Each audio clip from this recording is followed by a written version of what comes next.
Hey everybody, welcome to episode 9 of the Vegan Breakthrough podcast. And today we have Glen Merzer as our guest, an author, playwright, and screenwriter. Glen began his career in book writing as co-author with Howard Lyman of Mad Cowboy. It was in 1998. Then it was No More Bull in 2005. Glen is also co-author of Unprocessed by Chef AJ. It was in 2011. And Food Over Medicine in 2013 with Pam Popper. And Better Than Vegan in 2013 with Chef Del Sroufe. And Glen also has had dozens of productions of his plays staged throughout the country. It is my pleasure to have you here on this interview, Glen. Thank you so much for finding time for this interview. Thank you, Sergey. Pleasure to be here. Yes. So my first question, I want to discuss a little bit your novel written in 2014, Of the Reservation. Political satire, a comic narrative about a quirky vegan congressman who undertakes an unconventional quest for the presidency. So before that book, you have been a co-author of several nonfiction books. So right. that was your first novel, right? That was my first and still is my only novel. Yeah. Can you tell that it was more fun for you personally to write this book than the previous ones? Yeah, I think it's always more fun for me to write fiction than nonfiction.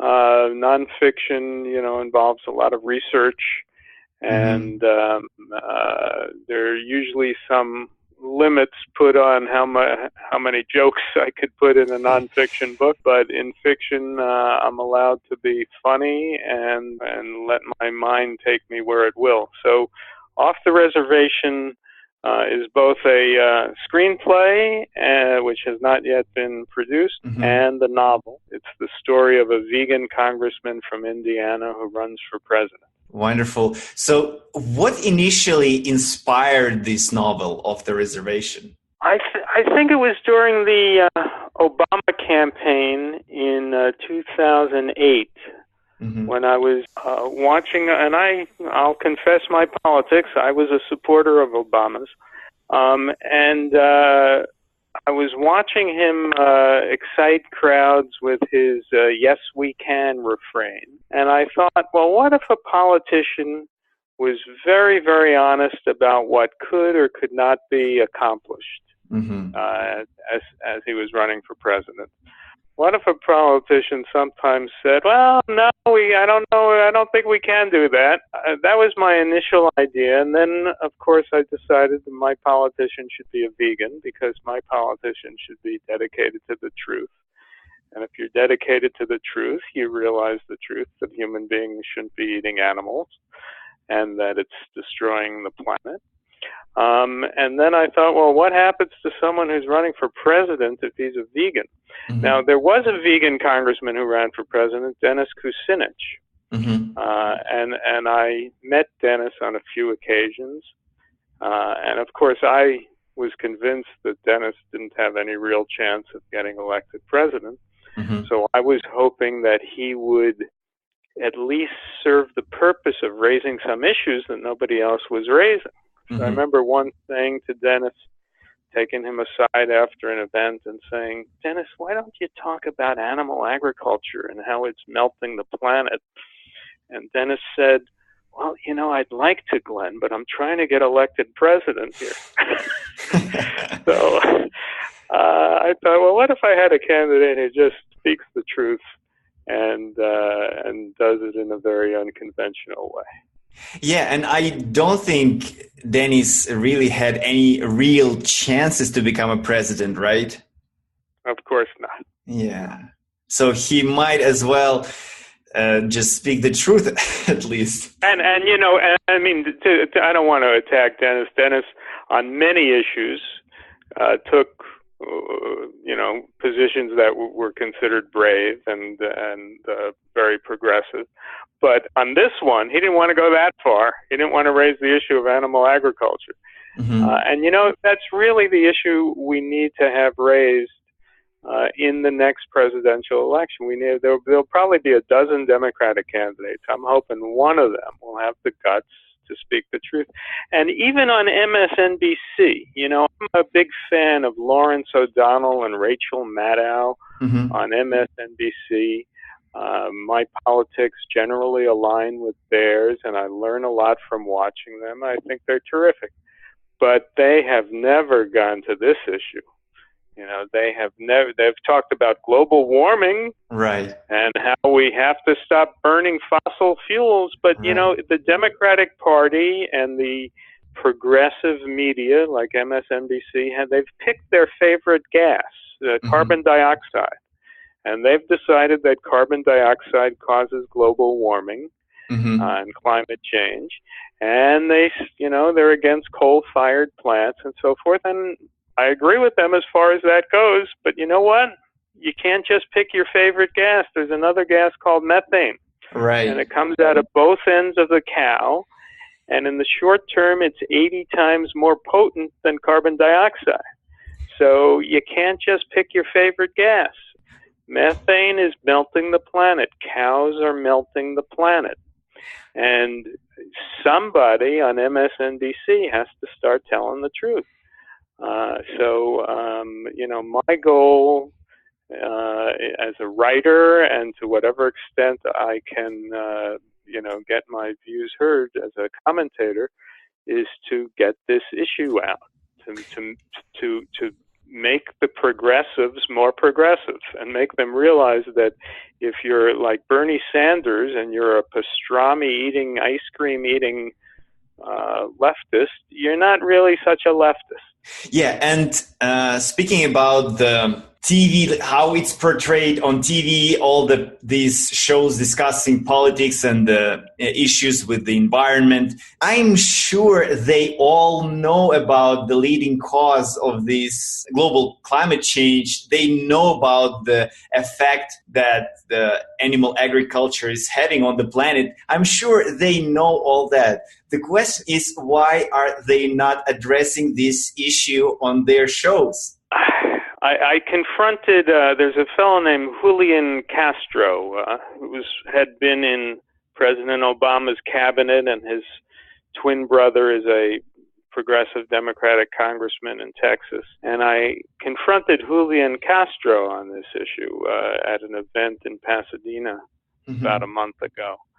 And I said to him that the Republican Party generally denies climate change, and the Democratic Party acknowledges climate change, but they just don't acknowledge the leading cause of it.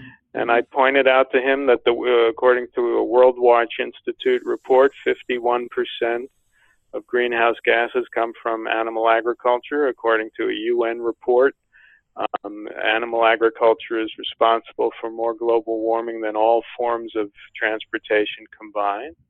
I said, so will you commit to supporting an end to government subsidies,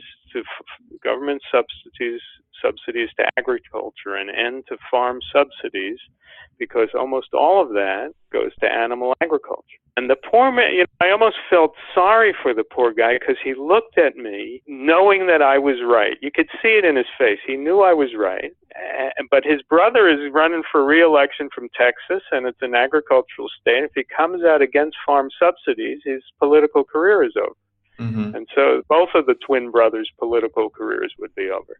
So he said, well, I just haven't looked into that issue. I'm sorry. So he said, I'll just have to look into it. He didn't have anything he could say. And so I think that's why. I think, maybe to some extent in the media, they're worried about their advertisers. And politicians are worried about this segment of their constituency that is agricultural. Okay. Yeah, and some people actually think that this will never change, and government will support animal agriculture as long as they can. So it might take years and years and years and years until some I don't know, some environmental collapse might happen, and this eventually will have to stop. What do you think? What might happen to stop all these subsidies from the government to support animal agriculture? Well, it's going to be very, very hard to end the farm subsidies. But the first thing we have to do is begin the conversation. We need some political candidate to come out on the left, supporting the idea of either ending or severely cutting back on these subsidies. Now, there is a potential, small as it might be, for a little bit of a coalition on this, because the conservative senator, the Republican Rand Paul of Kentucky, who I disagree with on almost every issue, but Rand Paul is against farm subsidies because he's against government spending. And a lot of these Tea Party lunatics, who I disagree with on everything, but they claim to hate government spending, though they all vote for the farm subsidies. At least we could confront them on the fact that, if I were running for president and I called for an end to farm subsidies, that's $100 billion a year we could save for the taxpayer. Now, what would I do with that $100 billion a year? I'd put a lot of it into infrastructure, into environmental spending, bringing good food into the inner cities and the places where we have food deserts, into education. So that's what I would do with $100 billion. Now, what would Rand Paul do if he could save the $100 billion? Nothing. He doesn't want to spend. So from the point of view of the conservative Tea Party movement, they're just against government spending. From my point of view, I'm against wrong government spending. I'd like to spend the money more appropriately. But in any case, there could be a coalition of those who at least pretend to be terribly concerned about the deficit, with those of us who recognize that this use of government money is just funding animal agriculture. Now, the other factor that you're against, the other factor that you run up against in trying to end farm subsidies is that people will say the price of milk and meat will go through the roof. And of course it will, to which I would say good.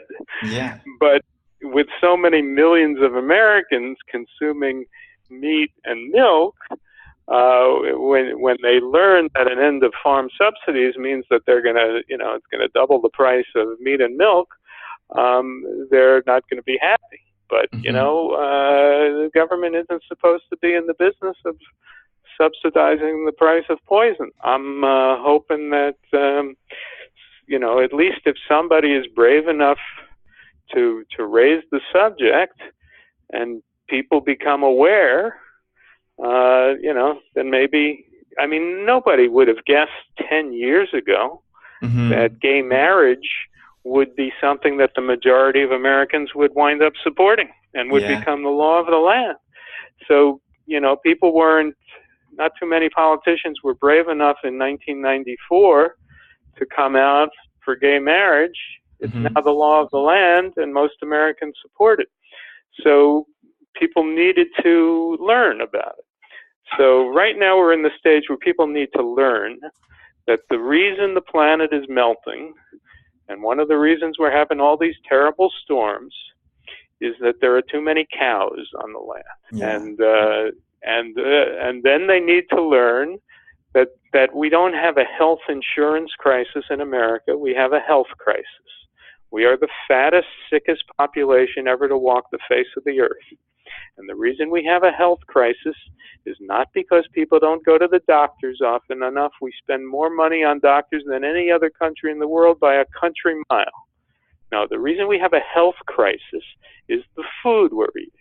It has nothing to do with access to doctors. And in fact, access to well, people should have access to doctors. I'm, of course, in favor of that. But medical care is the third leading cause of death in America. And we have an opioid crisis now, which is just horrible. The opioid crisis, when the political candidates went to New Hampshire for the first primary, they discovered that all the people in New Hampshire wanted to talk about was the opioid crisis. It was the number one crisis in New England, and it's number one crisis in a lot of parts of the country from the point of view of the voters.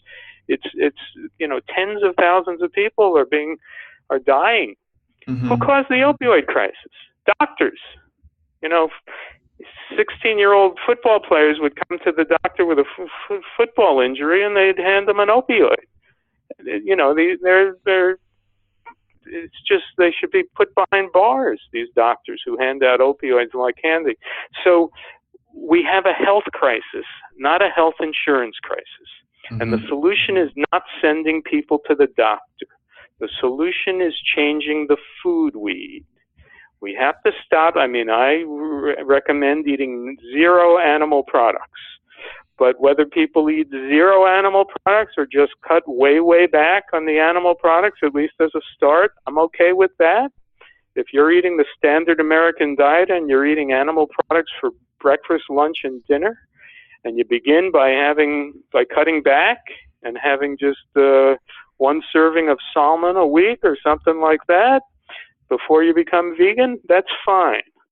But we need to cut way, way, way back on eating animal products.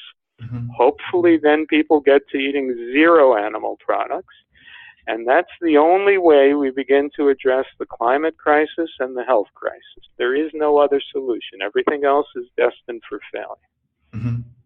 Yeah, totally agree with you. And I listened to your interview with Chef AJ on YouTube, and you mentioned the same topic, that even because right now I hear a lot about reducitarians and people that don't want to go straight to veganism, to vegan diet, but they prefer to do a slow change in their diet and switch, let's say, to pescatarianism, to eat fish once or twice a week, but no meat, no eggs. So, and you mentioned in that interview that if that would happen for the most of the population, that will destroy animal agriculture, right?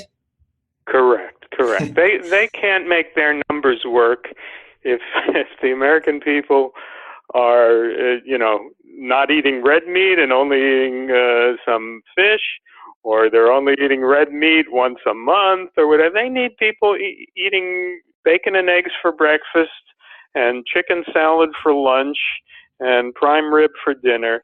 Mm-hmm. The way the American people eat. Now, if you think about the insanity of that, the truth is, of course, that we are herbivores. It's just simple science. It almost gets boring to debate people on this because it's like debating, does cigarette smoking cause cancer? Of course cigarette smoking causes lung cancer. We have so many studies. The evidence is overwhelming. It's it would be pointless to watch two scientists debate this because it's crazy. Everybody knows that tobacco causes lung cancer.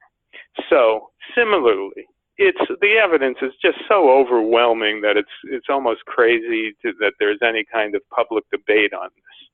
Meat eating causes heart attack, it causes cancer, it causes high cholesterol, it causes diabetes. It's terrible for the human body, and the arguments are not just the thousands and thousands and thousands of scientific studies, but also simple logic. Think about it. Evolution is real. We actually did evolve, and so did our cousins, the great apes. And, we evolved as they did, and they are our cousins. And what is their diet? And they are 99 to 100% herbivores. Mm-hmm. And we have a similar body. So the science of comparative anatomy makes it abundantly clear that we are naturally herbivores. And yet, people, stupidly, for breakfast, lunch, and dinner, will be eating animal products, bacon and eggs and and chicken and pork and beef. And not even the lion, which is obviously a carnivore, not even the lion eats meat 3 times a day. You know, so people are eating meat at a higher rate than the carnivores when we are naturally herbivores. So we're eating so much fat. Fat is what causes diabetes, type 2 diabetes. So people are eating so much fat, they're eating diets where they're 35, 40, 45% of their calories are coming from fat. And so they're becoming fat. And all that fat prevents the insulin from getting into the cells to process the sugar, and then the sugar goes through the roof. And, you know, and then they go to the doctor, and the doctor says, oh, well, you may need a stent, or take a statin. And the doctor almost never tells them to eat correctly, because usually the doctor is obese and doesn't know how to eat correctly. Right. And the doctors don't get an hour's worth of nutritional training in med school. I mean, I got to tell you, when I evaluate the different professions in this country, lawyers and journalists and doctors, the medical profession is just one of the most terrible professions, just full of incompetence. When you think about how intelligent people can go to med school for 3 years and never ask the question, gee, maybe does food have something to do with our health? You know, now there are some wonderful doctors out there who do their jobs correctly and incorporate nutrition and a correct understanding of nutrition in their practice, but they are a distinct minority. You're talking about less than 1% of the doctors doing their job correctly. Now, there are wonderful doctors who are surgeons, you know, who in their practice save people's lives with brilliant forms of surgery. But I'm talking about the general internists who meet with people because the people are getting fat, they're getting diabetic, they're getting autoimmune conditions. And the doctors never talk to them about diet because they don't know the first thing about diet. You might as well go to your plumber to talk about diet. So that's just appalling. Yeah. How could anyone go to med school and never think to ask, gee, why aren't they teaching us about food? Maybe it affects our health. There's a wonderful doctor, a friend of mine named Steve Lewenda, who practices in the LA area. And he himself had been about 80 pounds overweight. And for the first 8 years that he was in practice, he told me he never helped anybody. People would come to him, and he'd give them medication, and they would come back, and they got side effects from the medication, and he'd give them another medication.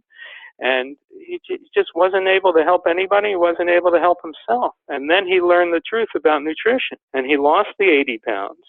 And now everyone who comes to him, you know, because they're overweight, they're diabetic, they're getting autoimmune conditions, he sits down and he talks with them about what they're eating, and they're all getting well. He helps everybody. Now, he went from being a doctor who helped nobody to a doctor who helps almost everybody, at least everyone who's willing to change their diet. And in addition to his regular practice, he now leads like classes in the evening. And he's got a waiting list of people to come see him. Everybody wants to go to this doctor because they heard there's one doctor who helps people. So, you know, that's what the practice of medicine should be. Teach people about what's making them sick, which is the way they're eating. And they're eating in a way that is inconsistent with the nature of the human body. We're herbivores, face it. Yeah, totally agree with you. Totally agree. And I read one of the customer reviews. So obviously the Reservation novel was written in 2014, or at least published in 2014, in November 2014. Right at the end of December 2014, it really kind of hit the markets in 2015. Yes, and one of the customer reviews, well, not the customer, readers' reviews for this book was, I'm just quoting here, Gorgoni, which is the last name of the candidate. Gorgoni is the candidate we all dream of. Someone who doesn't make promises he's going to break, who talks straight, doesn't have an agenda. If only we could make him come off the page and run in 2016. Well, obviously it didn't happen in 2016, although there are some comparisons between your character and Bernie Sanders, right? Well, people have made that comparison, and one similarity was that my candidate, his campaign manager says to him, "We don't want you to be corrupt, so you're not going to accept any donations above $20." And he says, $20? Okay, I'll do it. And so they get so many contributions coming in of $20 that he's able to fund his campaign. Well, that's similar to what Bernie Sanders did. Bernie Sanders raised all his money in small contributions. He didn't rely on the big money donations like Hillary Clinton did. So there's a comparison between Sanders and my candidate. And on a lot of issues, let's say raising the minimum wage and economic issues, my candidate would be in agreement with Bernie Sanders. The difference is, and here's my complaint with Bernie Sanders, he doesn't understand the first thing about health, and he doesn't understand the importance of ending animal agriculture. He's from Vermont, which is a dairy state, and I once saw a picture of Bernie Sanders actually standing and giving this speech in a big bucket that said Baskin Robbins on it. So, Bernie Sanders has no clue about these issues, and what Bernie Sanders wants to do is to send everyone to the doctor. Exactly how many people does he want to kill? Because doctors are giving out opioids like candy. When Obamacare was under threat by the Republicans, I heard there's a woman who's a very intelligent, lovely woman named Anna Marie Cox, who's a blogger and a progressive, and I generally agree with her on most things. But she said, what a terrible time it would be to lose Obamacare just when there's an opioid crisis. And, I fell off my chair. Who does she think caused the opioid crisis? Doctors. We have to, progressives have to stop believing in this myth that the most important thing to do, the most progressive thing to do, is to send people to the doctor. Yes, everybody should have access to the doctor, and yes, I'm in favor. I don't really care about Medicare for all, which is what Bernie Sanders supports. The Canadian system is probably better than the American system, but I don't really care about it. I don't care about health insurance. I care about health. And the idea that people are going to get health because we keep sending them to the doctor.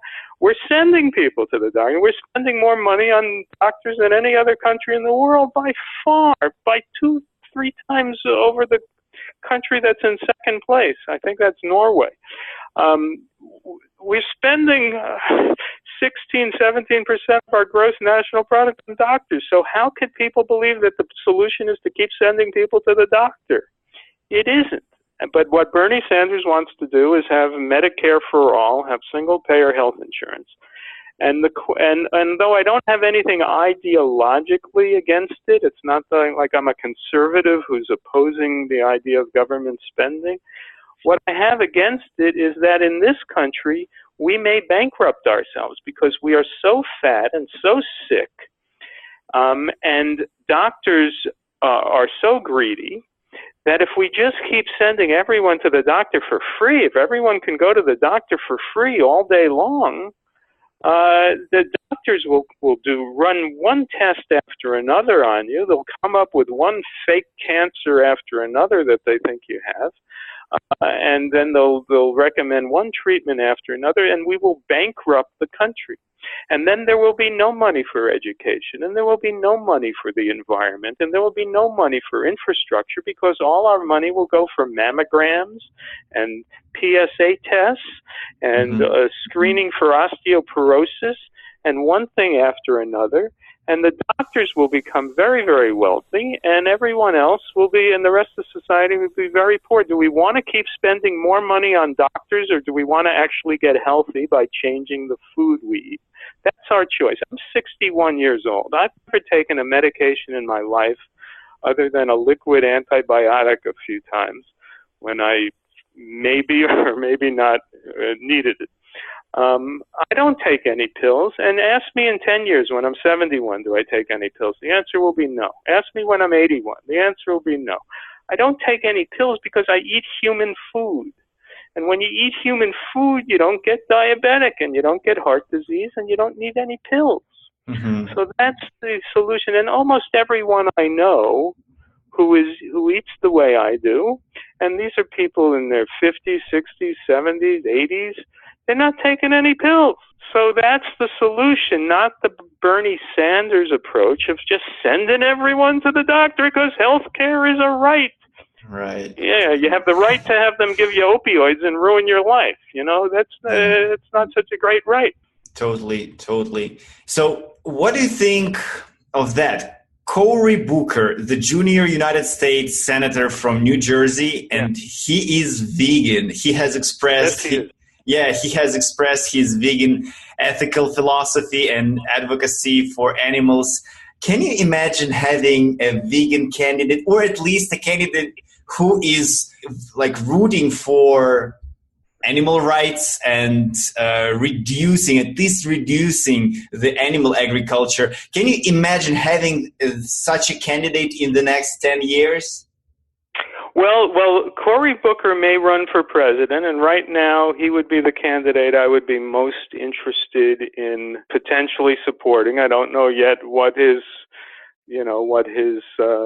program would be, but just the fact that he's a vegan, the fact that he's a kind of a dynamic guy who seems to me very personable and very honest, is a positive. The negative on him has been that he's been a little too close to Wall Street, like Hillary Clinton, and we have to see, what his positions are regarding Wall Street and the banks and so forth. I think we need to reinstate a law called Glass-Steagall that separated banking from investments.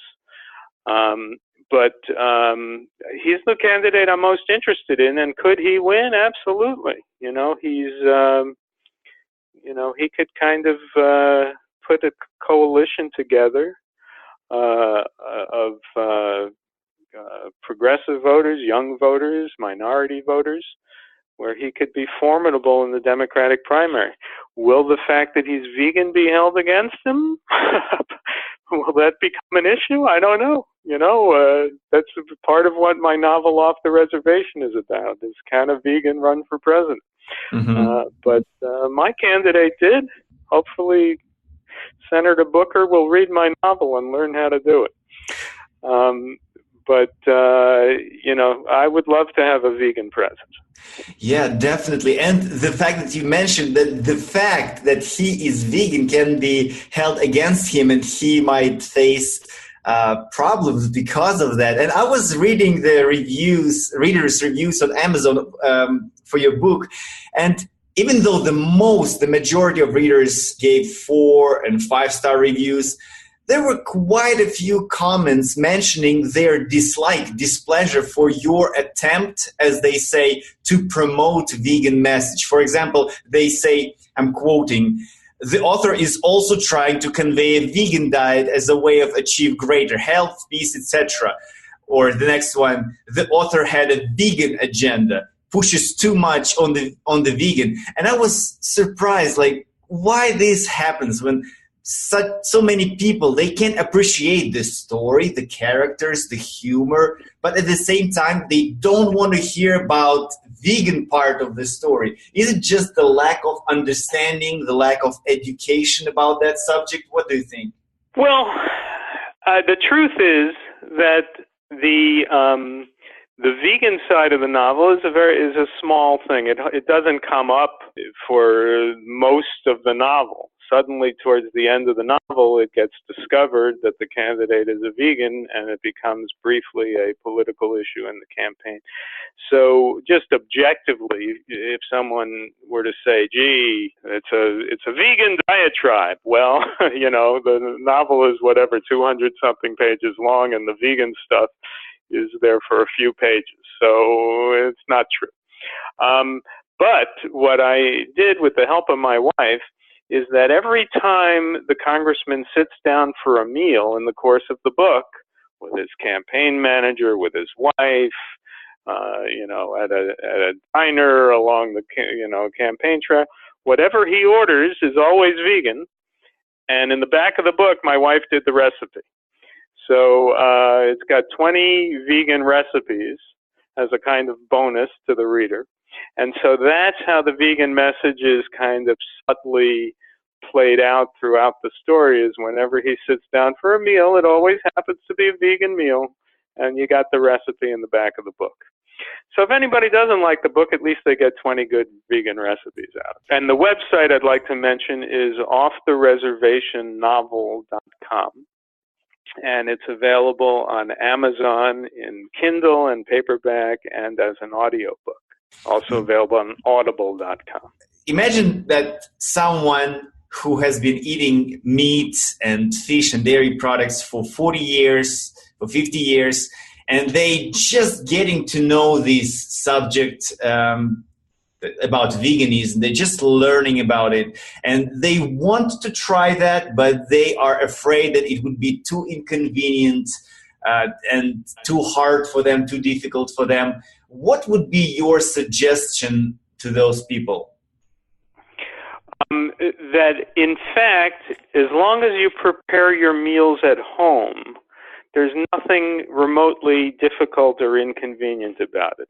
It'll be a big change for you if you're 40 years old and you've been eating differently all your life to suddenly eat a plant-based diet, but it will actually not be difficult. Think about grains, for example, oats and rice and buckwheat. All you do is you boil it. You can get, depending upon the type of oatmeal you get, but you just, if you get rolled oats, you just put them in some water in a pot, and 5 minutes later you have oatmeal. Everybody knows how to do that. With rice, it might take about a half hour to prepare. A buckwheat, depending upon what form you get it in, might take 15 minutes or whatever. So it isn't hard to prepare grains. It isn't hard to eat fruit. You just buy it in the grocery store, wash it, and eat it. So that's not hard. Vegetables, steaming vegetables is a very easy way to prepare them, or you can water fry them. I prefer to fry them in water rather than oil, because oil is 100% fat. So just fry them in water or in soy sauce or something like that, or in wine. And it's not hard to prepare vegetables. So that's the basis of the diet. And then there's legumes, beans, even if you get them in a can, open up the can, warm them up. That's not hard. So there's nothing hard about preparing food for yourself. The hard part is when you get invited to dinner by friends, and you get invited to a barbecue or whatever. That's just where you have to draw the line and say, okay, well, I'm happy to come to your dinner, but you should know I'm no longer eating animal products. So I could bring something myself. I could bring a dish, or if you're willing to prepare a salad or rice and vegetables or something like that, but you have to speak up. You have to tell people that you're not eating the standard American diet anymore. Now, that's the part that's hard for people, is confronting their friends and family. But you know what? I've been doing it since I'm 17. It's not that hard. You just do it. Yes, and to end this interview, you mentioned your website. I mean, not your personal website, but for the Off the Reservation. It's offthereservationnovel.com, and there is also Veg Left blog as part of this website where people can read your blog posts. But what would be the best way for people to connect with you? For example, if they want to send you a message or an email, how can they get in touch with you? People can email me at gmerzer, Gmerzer, @gmail.com. Okay. Yeah, and they could also contact me through the website offthereservationnovel.com. Yeah, I just remembered another thing that I wanted to ask you. You love theater, you love playwright, and you were working on a One-Way Love, which is a play, yes, which might be America's first vegan play. It is based on a vegan theme. Can you please tell us a little bit more about that play? What is it about, and what is the current status of it? Is it on Broadway already, or what's happening? Well, thank you, Sergey, for asking that question, because maybe one of your listeners will be a Broadway producer or a would-be Broadway producer, or someone who would like to be a producer.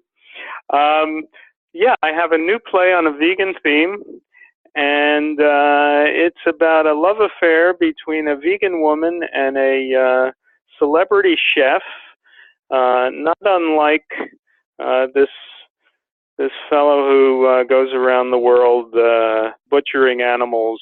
He has a hit show on CNN. This guy, Anthony Bourdain, he's actually a charming guy. I find him charming and likable and intelligent, but he goes around the world, slicing the throats of animals and wringing the necks of chickens.